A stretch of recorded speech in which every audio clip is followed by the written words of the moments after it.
आप देख रहे हैं न्यूज़ वन इंडिया। मैं हूं आपके साथ दीपिका ओझा। इसमें कोई शक नहीं है कि देश भर में यूपी के सीएम योगी आदित्यनाथ की लोकप्रियता है। ऐसे में चुनाव के दौरान योगी की डिमांड हर राज्य में होती है। आने वाले दिनों में मध्य प्रदेश, छत्तीसगढ़ और राजस्थान में चुनाव होने हैं। ऐसे में इन राज्यों में सीएम योगी की भारी डिमांड है। लेकिन चुनावी दौरे से पहले सीएम धार्मिक यात्रा पर निकल रहे हैं। इसके तहत बाबा केदारनाथ और बद्रीनाथ धाम की यात्रा करेंगे, जिसके बाद चुनावी अभियान शुरू होगा।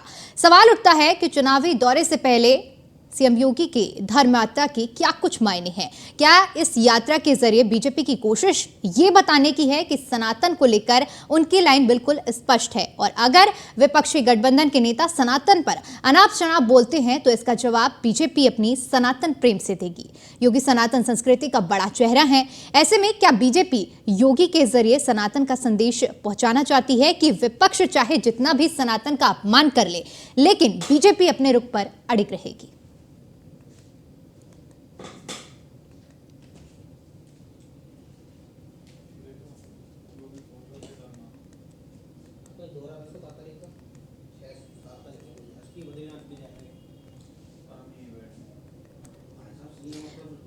तो 5 राज्यों में चुनाव से पहले सीएम योगी का धर्म यात्रा, और बता दें कि सनातन को लेकर बीजेपी की लाइन पूरी तरह से साफ है। विपक्ष के सनातन पर विवादित बयान पर यात्रा के जरिए संदेश देने की बड़ी कोशिश की जा रही है।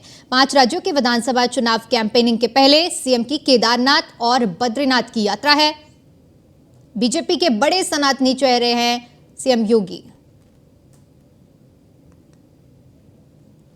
चुनावी राज्यों में सीएम योगी की हाई डिमांड रहती है, और इससे पहले सीएम योगी धर्म यात्रा पर निकले हैं। राम जन्मभूमि मुक्ति यज्ञ समिति के अध्यक्ष महंत अवैधनाथ के उच्चाधिकारी हैं सीएम योगी। गोरक्षनाथ पीठ के तौर पर पूरे विश्व में नाथ संप्रदाय के अगुवाई करते हैं सीएम योगी। सनातन को लेकर बीजेपी की लाइन पूरी तरह से साफ है।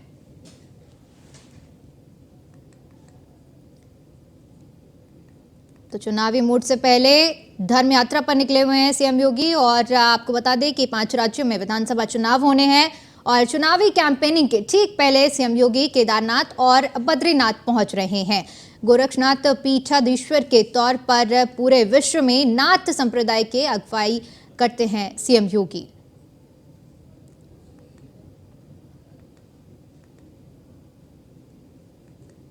तो सीएम योगी आदित्यनाथ केदारनाथ और बद्रीनाथ के दौरे पर रहने वाले हैं, और आपको बता दें कि आने वाले समय में 5 राज्यों में विधानसभा चुनाव होने वाले हैं। और हिंदुत्व की यात्रा को आगे बढ़ाते हुए सीएम योगी केदारनाथ पहुंचेंगे, जहां पर बाबा भोलेनाथ के दर्शन करेंगे। इसके बाद बद्रीनाथ पहुंचेंगे और भगवान का आशीर्वाद प्राप्त करने के बाद चुनावी अभियान की शुरुआत होगी।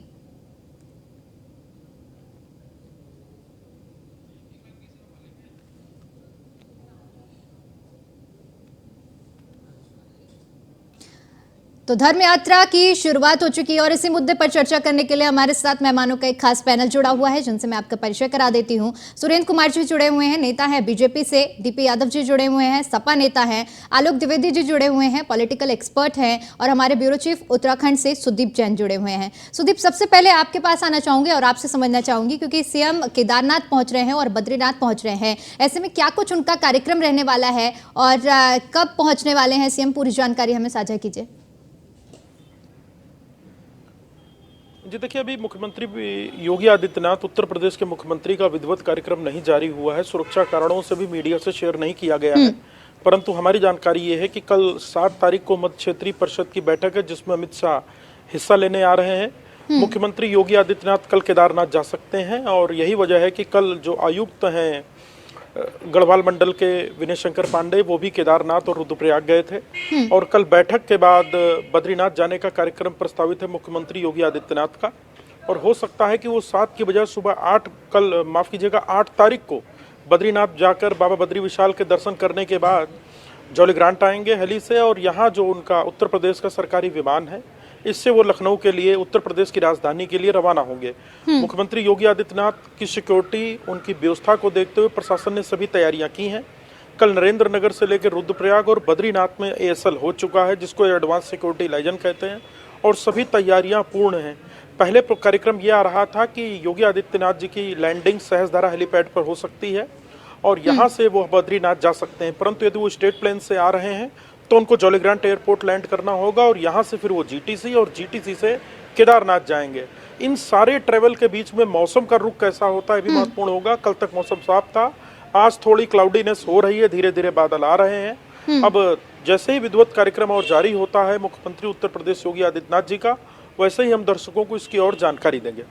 ठीक है, लौटूंगी सुदीप आपके पास और सुरेंद्र जी आपका रुख करना चाहूंगी और आपसे समझना चाहूंगी, क्योंकि देखिए चुनाव काफी करीब है और ऐसे में अगर धर्म यात्रा की बात की जाए, जिस तरह से बताया जा रहा है कि बद्रीनाथ और केदारनाथ के दर्शन करने पहुंच सकते हैं सीएम योगी, आपसे समझना चाहूंगी जिस तरह से बीते दिनों सनातन को लेकर टिप्पणी की गई है, ऐसे में आपकी राय जानना चाहूंगी कि क्या ये एक बड़ा संदेश देने का प्रयास किया जा रहा है कि अगर आप सनातन को चोट पहुंचाते हैं तो उसका जवाब आपको मिलेगा? दीपिका जी, देखिए सबसे पहली चीज तो ये है कि योगी आदित्यनाथ जी एक संत हैं और संत के नाते जो है उनका कर्तव्य भी है कि हर मंदिर में जाए और भगवान के पास जाए। एक बात, दूसरी चीज ये है कि भारतीय जनता पार्टी का हमेशा से रहा है कि सनातन संस्कृति को आगे बढ़ाने का। यही लोग आरोप लगाते थे कि आप रामराज आपने बोला था कब लाओगे, तो आप देख लीजिए 6 साल के अंदर उत्तर प्रदेश के अंदर जितने भी धार्मिक स्थल है तमाम जगह पे जो है भारतीय जनता पार्टी ने उनको डेवलप करने का काम किया, वहाँ के विकास को आगे बढ़ाने का काम किया। चाहे वो भगवान राम के नगरी अयोध्या हो, वहाँ पर भगवान राम का भव्य राम मंदिर बन रहा है, चाहे काशी विश्वनाथ कॉरिडोर की बात करूं, चाहे मथुरा की, अब मथुरा में भी शुरू हो ही जाएगा, चाहे प्रयागराज की मैं बात करूं, चाहे गंगा घाट की बात करूं। और सबसे बड़ी बात तो यह है कि जब सावन महीना जब होता है उस टाइम आपने देखा होगा जब ये सपा की सरकार थी तब जो है वहां पर किस प्रकार से उनको दिक्कत होता था। लेकिन जब से हमारी सरकार आई है तब से जो है खास करके सनातन लोगों के लिए और खास करके जो हिंदू जो देवी देवताओं को मानने वाले लोग हैं उनके लिए एक खुशहाल का दिन आया है। तो मैं मानता हूं कि चुनाव तो चलते ही रहता है, लेकिन महाराज जी का जो कर्तव्य है वो कर्तव्य के साथ साथ प्रदेश को भी चला रहे हैं और भगवान राम का भी और भगवान केदारनाथ जी का, बाबा भोलेनाथ जी का वो भक्त हैं। तो अगर वहां जा रहे हैं तो ये हमारे देश के लिए और हमारे समाज के लिए एक अच्छा संदेश है, ताकि वहां से जो आशीर्वाद वो लेके आएंगे वो उत्तर प्रदेश के लिए और इस देश के लिए जो है अच्छा होगा, अच्छा संदेश होगा। चलिए ठीक है, डीपी जी आपका रुख करना चाहूंगी और आपसे समझना चाहूंगी। देखिए इनकी लाइन तो सेट है, उन्होंने जिस तरह से बताया कि चाहे उनके कार्यकाल की बात की जाए कि विकास हुआ है धार्मिक स्थलों पे, मैं आपसे समझना चाहूंगी क्योंकि देखिए सनातन धर्म की अगर बात की जाए और विपक्षी गठबंधन की बात की जाए तो बीते दिनों से लंबा दौर देखने को मिला है। आपके पार्टी के भी जो बड़े चेहरे रहे हैं, सनातन को लेकर लंबी टिप्पणी की गई है, ऐसे में आपकी लाइन समझना चाहूंगी। जी देखिए दीपिका जी, निश्चित रूप से समाजवादी पार्टी लोकतंत्र और संविधान में विश्वास रखती है। समाजवादी पार्टी ये चाहती है कि चाहे मुख्यमंत्री हो, राज्यपाल हो, राष्ट्रपति हो, सबको सम्मान मिलना चाहिए और सभी अपनी धार्मिक भावनाओं और मान्यताओं के अनुसार अपना जीवन जीने के लिए स्वतंत्र हैं। अब ये नहीं होना चाहिए कि अगर राष्ट्रपति दलित है तो उसका कोई धार्मिक स्थल पे जाता है तो अपमान हो, उनको सीढ़ियों पर न चढ़ने दिया जाए। इस देश में ऐसा भी होता है, तो इसलिए हम ये कदापि बर्दाश्त नहीं करेंगे और ना ही चाहेंगे। ठीक है, योगी आदित्यनाथ जी हिंदू धर्म में विश्वास करते हैं, हिंदू धर्म की मान्यताओं के अनुसार वो सभी धार्मिक स्थलों पर जा सकते हैं, जाए, हमें कोई आपत्ति नहीं है, ये तो अच्छी बात है। लेकिन जिस प्रकार से आज उत्तर प्रदेश के हालात हैं, जिस प्रकार से उत्तर प्रदेश में कहीं ना कहीं अराजकता है, जिस प्रकार से उत्तर प्रदेश मेरा सवाल मुझे लगता है डीपी जी आप समझ नहीं पाए, मैंने उनकी लाइन पर सवाल कर लिया था कि उनकी लाइन सेट है जिस आइडियोलॉजी पे चल रहा है। मैं आपकी बात कर रही हूँ क्योंकि देखिए सनातन को लेकर मुझे नहीं लगता कि बताने की जरूरत है कि कितने बयानबाजी हुई है अभी तक। तो बयानबाजी हुई है तो निश्चित रूप से उनसे सवाल जवाब होना चाहिए। भारतीय जनता पार्टी की सरकार है, जिसने भी बयानबाजी किया है उनसे बैठ करके फेस टू फेस बात करें भारतीय जनता पार्टी के लोग ना, क्यों नहीं बात करते हैं? उनकी अगर कोई आशंका है, उनके कोई प्रश्न है, कोई उनकी जिज्ञासा है तो उसको शांत करें, उनको बुलाएं। जिसने भी इस तरह की बयानबाजी की है तो भारतीय जनता पार्टी बयानबाजी तो आपकी पार्टी के नेता भी कर रहे हैं। आपका भी आपका अधिकार बनता है क्योंकि आपकी पार्टी में अच्छा पद दे रखा है आपने उन्हें। बयानबाजी किसने किया है? बयानबाजी तो आपके पार्टी के नेता ने की है ना। हमेशा सनातन लोगों को गाली देने का काम किया, भगवान राम को गाली देने का काम किया। भारतीय जनता पार्टी के तमाम जगह पे जो है इन लोगों ने हिंदू को जो अपमानित करने का काम किया है। और आज जब महाराज जा रहे हैं तो इनको एक अच्छा संदेश देना चाहिए, तो आज वही बात कर रहे हैं। इन्हीं के पार्टी के करते हैं वहां पर उनके बगल का चलिए ठीक है, आप दोनों के पास मैं लौटूंगी। सुदीप जैन आपके पास आना चाहूंगी और आपसे समझना चाहूंगी, क्योंकि देखिए जिस तरह से आप बता रहे हैं कि संभव है, संभवता कि पहुंच सकते हैं सीएम योगी, ऐसे में क्योंकि वहां पर काफी ज्यादा न सिर्फ पूरे उत्तराखंड की बात की जाए, पूरे देश में ही खासा उत्साह देखने को मिलता है जहां भी सीएम योगी पहुंचते हैं। ऐसे में अगर वहां के माहौल की बात की जाए तो क्या कुछ माहौल देखने को मिल रहा है? जी बिल्कुल, देखिए मुख्यमंत्री योगी आदित्यनाथ उत्तराखंड के ही रहने वाले हैं, ये महत्वपूर्ण बात है। पौड़ी जिले के वो रहने वाले हैं और 1 वर्ष पूर्व वो यहाँ एक कार्यक्रम में आए भी थे।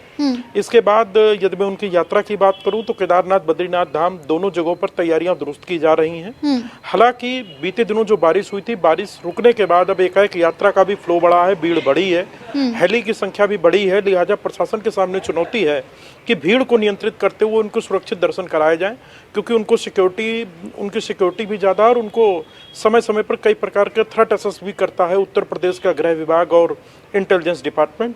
लिहाजा मुख्यमंत्री योगी आदित्यनाथ बेहद ही महत्वपूर्ण है पूरे देश के लिए, और जब उनकी ये यात्रा हो रही है तो सुरक्षा के लिए भी प्रशासन के सामने एक बड़ी चुनौती है कि सुरक्षा के साथ साथ सभी व्यवस्था दुरुस्त हो।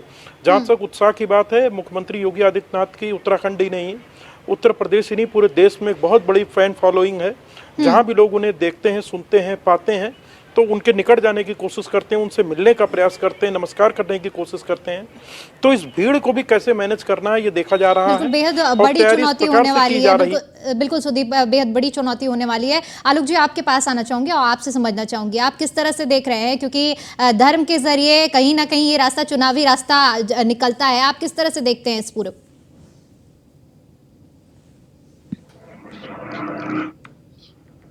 आलोक जी आप तक आवाज पहुंच पा रही है? ठीक है, मुझे लगता है आलोक जी पहुंच पा रही है। आपकी आवाज नहीं आ रही है आलोक जी, अगर आपने म्यूट कर रखा है अपना साउंड तो प्लीज अनम्यूट करिए। ठीक है, संपर्क नहीं हो पा रहा है। डीपी जी आपके पास आना चाहूंगी और आपसे समझना चाहूंगी। मेरा सवाल आपसे सीधा सवाल ये था कि सनातन पर चोट पहुंचाने की कोशिश की जाती है, आपके पार्टी के नेताओं ने भी पहुंचाने की कोशिश की है, ये हमने देखा है, और आप आरोप मढ़ रहे हैं उल्टा। नहीं देखिए, उल्टा आरोप मरने की बात ही नहीं है दीपिका जी, बात समझने की है।